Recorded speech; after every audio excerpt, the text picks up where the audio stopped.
Oktober lalu, kalian pasti ingat bahwa Lakers adalah tim tercupu di NBA, di mana di 5 pertandingan awalnya, mereka tidak pernah menang. Bahkan mereka merayakan kemenangan pertama mereka di musim ini sudah seperti merayakan juara. Bahkan sampai pertengahan musim pun, tim ini masih diragukan bahkan untuk masuk play-in. Padahal mereka punya 3 legenda NBA dalam satu tim, yaitu Westbrook, Davis, dan LeBron. Tapi ya, sekarang mereka berhasil berada di peringkat 7 dan masuk playoff. Meskipun bukan peringkat yang baik, tapi yang penting masuk playoff. Dan tim ini justru dikatakan sebagai tim tercupu dalam sejarah NBA yang akan mendapatkan juara. Sebelum lanjut, jangan lupa like dan subscribe ya. Simak ulasan berikut ini. Buat kalian yang mau bikin jersey tim, langsung aja cek Easy Sportswear. Gratis konsultasi desain dengan Illustrator berkelas. Diproduksi dengan detail yang sangat tinggi. Lengkap pakai 2 mesin press yang berbeda. Satu style cuma 150.000. Warna dan bahan dijamin yang terbaik. Nih buktinya. Nah, jadi udah terbukti kan kualitasnya. No tipu-tipu. Langsung aja cek Easy Sportswear. Awalnya, dipecatnya pelatih Frank Vogel, pelatih yang membawa Lakers juara pada 2020, ternyata tidak mengubah apa-apa. Lakers tetap menjadi tim yang cupu di awal sampai pertengahan musim. Bahkan, banyak orang yang bingung, apakah ini karena pelatih baru mereka yaitu Darvin Ham? Karena Darvin Ham belum pernah melatih tim NBA sama sekali dalam karirnya. Sekalinya disuruh melatih, ia disuruh melatih tim yang punya 3 legenda NBA, dan hal itu pasti menggoyahkan mentalnya. Setelah mendapatkan kemenangan pertama, Lakers pun masih tetap cupu di mana dalam 12 game pertama musim 2022-2023 ini, Lakers hanya menang 2 kali dan kalah 10 kali. Tidak ada harapan bagi tim Lakers ini. Terkadang mereka bermain bagus, tapi itu hanya 1 atau 2 game saja, setelah itu kembali keburuk lagi. Bahkan sampai awal Februari yaitu trade deadline, tim ini masih tetap cupu. Masalah utama Lakers tentu adalah tembakan 3 angka dan Russell Westbrook. Saat Westbrook diturunkan menjadi bangku cadangan, performanya justru meningkat. Tapi hal itu masih tetap tidak membuahkan hasil. Tapi tibalah trade deadline atau batas waktu pertukaran pemain pada 9 Februari 2023. Lakers mengubah banyak sekali pemainnya di tim ini. Dan ternyata memang benar, Westbrooklah biang kerok utama dari gagalnya Lakers. Karena ketika Westbrook pergi, tim ini langsung tancap gas. Menjadi salah satu tim terbaik di NBA semenjak trade deadline. Lakers punya rekor menang kalah 18-9 semenjak pemainnya banyak yang berubah. Tapi bagaimana hal ini bisa terjadi? Mari kita bahas satu persatu. Pemain baru Lakers. Lakers mengeluarkan point guard veteran mereka yaitu Russell Westbrook dan Patrick Beverley, serta Kendrick Nunn yang underperform dan center Thomas Bryant.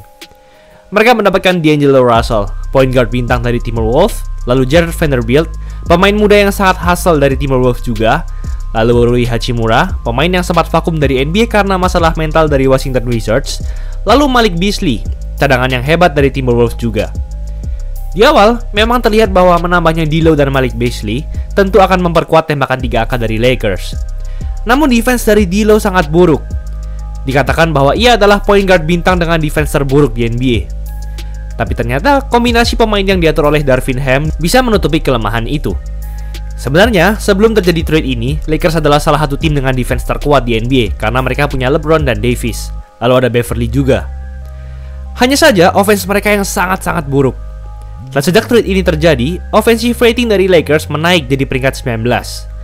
Meskipun masih belum terbilang baik, tapi hal ini jauh lebih mending daripada di awal musim ketika mereka masih punya Westbrook, di mana offense tim ini sempat di 3 peringkat terbawah dari 30 tim total. Defense Lakers sekarang juga masih oke dengan defensive rating di peringkat 12 dari 30 tim.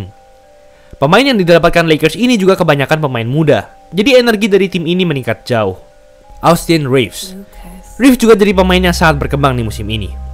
Memang sejak musim lalu namanya sudah mulai terkenal, tapi ia cuma cadangan biasa yang mencatatkan 7 poin per game di musim lalu. Namun sekarang ia bahkan dinaikkan menjadi starting 5. Sejak trade deadline, kombinasi starting 5 antara LeBron, Davis, D'Lo, Vanderbilt, dan Reeves dikatakan sebagai salah satu kombinasi pemain terbaik di NBA. Hal ini tentu karena keluarnya Westbrook dari tim ini, jadi Reeves lebih sering mendapatkan bola. Reeves juga sangat meningkat dari musim lalu, bahkan di bulan Maret kemarin ia sempat mencatatkan 18,5 poin per game, dan sempat meledak dengan 35 poin. Tak hanya poin yang meningkat, tapi efisiensinya dalam menembak bola juga sangat meningkat.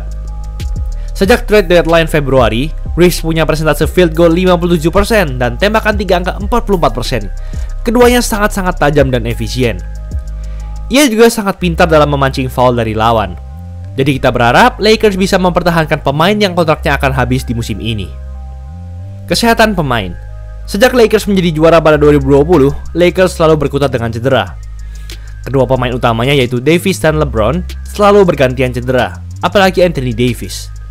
Kalau LeBron kita sudah harus mulai memaklumi karena usianya sudah 38 tahun. Tapi kalau Davis, tubuhnya seperti terbuat dari kaca. Karena ankle dan lututnya mudah sekali cedera. Hal ini selalu menjadi alasan Lakers buruk sejak mereka juara hingga pertengahan musim ini. Namun setelah trade deadline, meskipun LeBron masih cedera, namun pemain-pemain yang ditinggalkannya selalu bisa step up. Ajaibnya, Davis sehat di pertengahan hingga akhir musim ini. Bahkan ia bermain layaknya seorang MVP. Bahkan ketika LeBron tidak bermain, Davis membawa Lakers menang 8 dari 13 pertandingan. Dan anehnya, ketika LeBron bermain, LeBron malah memperburuk tim dengan hanya raihan 20 poin per game, 43% field goals, dan cuma 19% tembakan 3 angka. Ini perkecualian di play-in kemarin melawan Timberwolves karena justru LeBron lah yang meng-carry tim ini, dan Davis yang underperform. Tapi ini adalah tanda-tanda yang sangat bagus. LeBron selalu menggila ketika sudah mencapai playoff. Jadi kita berharap saja pemain muda Lakers yang lain juga siap dan meningkat di playoff. Karena ada beberapa pemain yang belum berpengalaman, seperti Reeves yang belum pernah masuk playoff, Vanderbilt, Russell, dan Beasley hanya mentok di ronde pertama playoff, sedangkan Russell musim lalu bersama Wolves justru sangat buruk di playoff. Serta juga pemain veteran Dennis Schroeder diharapkan bisa step up agar membawa Lakers jauh melaju di playoff. Dan yang paling penting, kita harus berharap D'Lo, Davis, dan LeBron semuanya sehat agar mereka bisa membawa Lakers melaju jauh di playoff. Lakers dikatakan sebagai tim tercupu dalam sejarah yang bisa juara kalau melihat performa mereka sejak trade deadline Februari. Sebenarnya di musim lalu, hal serupa terjadi ke tim Boston Celtics. Di awal musim hingga gelaran All-Star pada Februari, tim ini struggling dan bahkan untuk mencapai playoff saja susah. Tapi terjadi perubahan besar di mana mereka mengganti pemain serta gaya permainan mereka yang lebih memperbanyak pergerakan bola, tidak hanya berpusat di Jason Tatum atau Jaylen Brown saja. Alhasil, sejak gelaran All-Star, Celtics musim lalu dikatakan sebagai tim dengan perubahan paling drastis dalam sejarah NBA, dari tim cupu jadi tim hebat di akhir musim. Tak hanya itu, mereka juga melaju ke final NBA, dipimpin oleh duet muda terhebat di NBA. Perlu diingat bahwa tim dengan peringkat terendah atau tim tercupu yang pernah jadi juara dalam sejarah NBA adalah Rockets 1995, di mana mereka finish di peringkat 6 saat regular season, namun berhasil membantai Magic 4-0 di final NBA. Masalah yang dialami Rockets saat itu ternyata sama dengan Lakers, yaitu kesehatan pemain. Musim 1994-1995, pemain utama Rockets bergantian diterpa cedera. Tapi ketika mereka semua sehat dan berhasil menemukan chemistry mereka, Rockets tampil menjadi tim yang sangat hebat setiap bertanding dan alhasil bisa menjadi juara. Lakers pun juga mirip, di mana mereka berada di peringkat 7 wilayah barat musim ini. Dan ketika mereka sehat, sudah terbukti bahwa mereka bermain sangat hebat. Tapi perjalanan Lakers tentu sangat panjang. Mereka harus menghadapi tim calon juara lain seperti Warriors dan Suns di wilayah barat dan Celtics Bucks di wilayah timur. Jadi menarik untuk kita tunggu hasil akhir dari NBA musim ini. Perlu diingat juga bahwa Westbrook yang menjadi biang kerok Lakers justru menjadi penyelamat di tim Clippers. Ia menjadi starting five dan berperan besar membawa Clippers di peringkat 5 dan masuk playoff. Padahal tim itu ditinggal Paul George yang cedera lutut. Jadi ya, terkadang kita hanya perlu berada di tim yang tepat saja untuk berkembang. Itulah ulasan mengenai episode kali ini. Jangan lupa like, comment, dan subscribe agar channel ini bisa berkembang dan menghasilkan video menarik lainnya. Thanks for watching, I'll see you in the next video.